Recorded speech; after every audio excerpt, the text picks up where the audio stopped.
Welcome to Ocrop's YouTube channel, your world for information.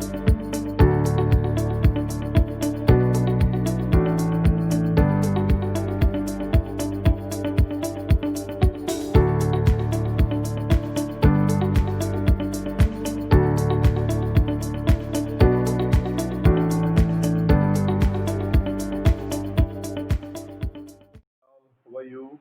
The topic for the day is neat or dirty, and a perspective on the National Education Policy Draft. Chai chai, coffee coffee. Chai chai, coffee coffee. Chai chai, coffee coffee. Chai chai, coffee coffee. Neat neat, dirty dirty. Neat neat, dirty dirty. Neat neat, dirty dirty. Neat neat, dirty dirty. NEET stands for National Eligibility Cum Entrance Test. Before we start our discussion on NEET, let me ask one same question. Why do we have a common national test only for medicine and not for any other fields? If you have any kind of idea on this, please record your ideas in our comment section. Right, let's start our analysis on NEET. Arguments in favor of NEET are that NEET is the only entrance exam now for the medicine. It replaces all the other entrance examinations. Students need not prepare for many entrance examinations and they just have to prepare for one examination. Hence, it will reduce the burden on students. So that's the advantage point people are talking. People who argue in favor of NEET says that it will eliminate all malpractices in separate entrance tests that is conducted by medical colleges, deemed universities, and the state level tests. Okay. And others say that it is a standardization practice, which means we are on par with the developed countries in terms of our eligibility test, entrance tests. On the weakness part, there is a weakness in our society. All our people want to be in the professional which pays more. That is, they want to be in the medicine field, they want to be in the engineering field, they want to be in the lawyer field if it is paying, or they want to be in the bank jobs if that's paying, they want to be in the IT sector if that's paying. The choosing element of the profession is social status and money and not driven by passion. That's the biggest drawback of our society. And any parent and children and their children are also victim of this socialization, which means they all think that the life is better only when you become a medical professional. It's true, right? Sometimes, even during this pandemic, we felt people coming out clapping their hands and clanging their vessels for medical professionals. So it is a holy profession, right? People don't come for money, they come for serving the society. What do you think? So students are set in a mindset of students are attuned to believe that their life depends on this particular entrance exam. That's why there are suicides because of NEET. Because they know when there are multiple entrance exams, they fail in one, they have chance for another. But the social pressure on the medical education and the social pressure on clearing the one single test common for this entire glorious country is a criteria for survival. So people feel that they are not fit for survival when they could not crack this. And that is the flip side of this NEET. The entrance exam is also based on CBSE syllabus only, the Central Board of Secondary Education syllabus. But India has got a lot of other boards as well. But this exam is based only on CBSE, which means the students who are in CBSE are getting more advantage and it's not a level playing field. And also the people from poor sections cannot afford the booming training industry, the coaching industry. You want to be a doctor, you'll have to undergo NEET coaching, and you just pay 60,000 for this, 1 lakh for this. How can the poor afford this? My God. It was the multiple entrance test. If a student uh, did not write one, miss it because of health issues or other things, they have the option of getting into the other tests. But in this, if they miss this, they miss the bus, they miss the medical bus. NEET conducted in 2017 was in different languages. Well done, welcome. You understood that India is not one finally, but different questions for different languages. Oh, that's not a level playing field again. I have an opinion on this one country, one policy thing. It doesn't work that way because our strength is our pluralism. Our society's diversity is our strength, our uniqueness. India is great. India is great because of its diversity. India is nothing like in the world because of its diversity and pluralistic society. So the one India madness doesn't work. Think in this line. Somebody has had a school education for 14 years and one entrance examination on one good day, it has to determine what their caliber is to join a course or not.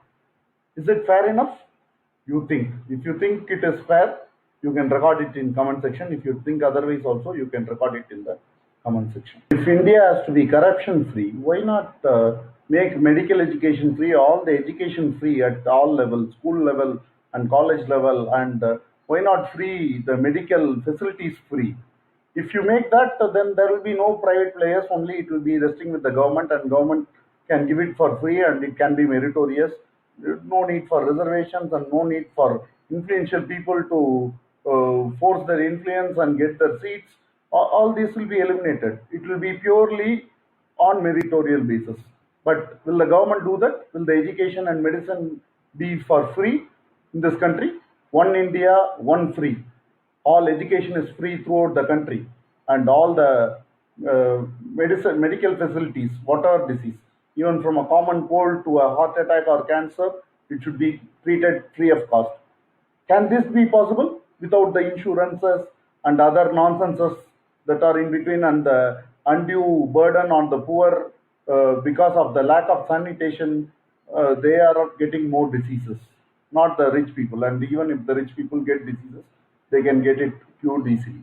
So the lobby behind NEET, if they are for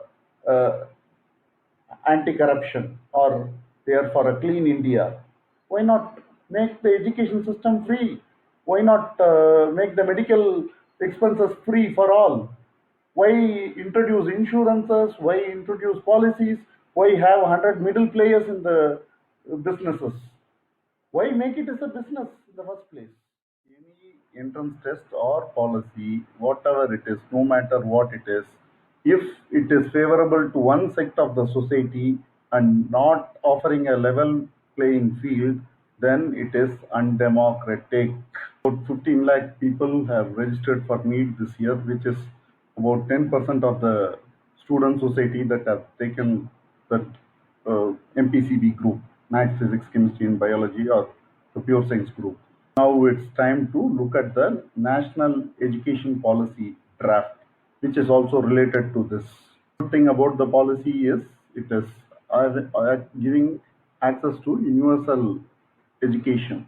The universal access to education between age 6 and 14, children aged between 6 and 14, is as per the vision envisaged by the Right to Education Act of 2009. A central budget allocation for this education, which again is apprehensive because we are good in naming things, and but in the execution part somehow it goes off. How many names have we heard and forgotten in the past few years or past many years? Can go back ever since the independence till this date. There are new schemes, new names, sometimes in English, sometimes in Hindi, sometimes in some other language, and nothing works.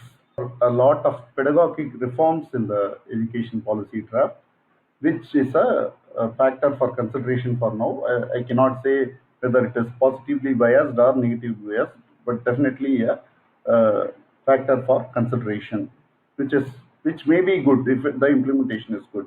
The undergraduation has been made from 3 years to 4 years. Great, but what is the plan? I don't know if it is par with the international standards and you are still trying to send out people to US and brain drain yourself. Yes, it's a good move. Do you want that? Do you want to people to move out of the country after completing their undergraduation? Fantastic. But are we not going to planning to create any jobs or any businesses out here? One way we talk about the self-sufficient uh, India, and in the other way we are trying to export people and brains to the other Western nations. Another good thing is the centralized, transparent recruitment of teachers, which is good if it is followed in the right spirit. Now the problem of instruction, the media of instruction. Two language policy, three language policy. Okay, let me give an example from Pakistan, where most of the people had either Punjabi or Sindhi as their mother tongue, and Urdu was made the national language. And we know where Pakistan stands now. And the case is similar in Indonesia, where Bahasa Indonesia is forced into all the students, and lot of languages have lost their identity. If you can't read in your mother tongue, you are gone. There are a few voices I can hear who say that when you can read in English, why not in Hindi? Why not have Hindi as a common language? And that is precisely why I feel that the education decisions and policy making should be rest only with the states and not with the union government. They do not know the identity of each of the state because India is very different in different places. Even states are very different. Even some 30 kilometers, every 30 kilometers, there is a cultural change. This can be comprehended only by the local government and not the centralized union government. So, which means the education policy making should rest only with the governments of the state, the union territories. I'm not sure how the use of technology and the internationalization of education when India has to be self-reliant, I really don't know how these things are going to help. Use of technology, we know every bit of uh, problem with the issues with the technology, and India is the largest exporter of importer of technology transfer. We are wasting a lot of money on technology, and for this education also there will be somebody from some western country who will be transferring the knowledge, and we will copy that model and we will fail miserably because it will not suit our culture and values. Can we have a policy where the medical education is totally free, the engineering education is totally free, technical education is totally free, and all the education and the hospitalization or the medical expenses of people will be borne by the government? If that is the case, then it is, yes, definitely a change in the uh, thinking. Otherwise, what we are doing is we are allowing commercialized commercialization of education in a different way. We are legalizing the looters. Many of you support free education and free medical facilities. Please feel free to record your comments in the comment section. I hope you enjoyed this video. Thank you for listening. Hope to see you with yet another topic. Till then, take care. Bye bye.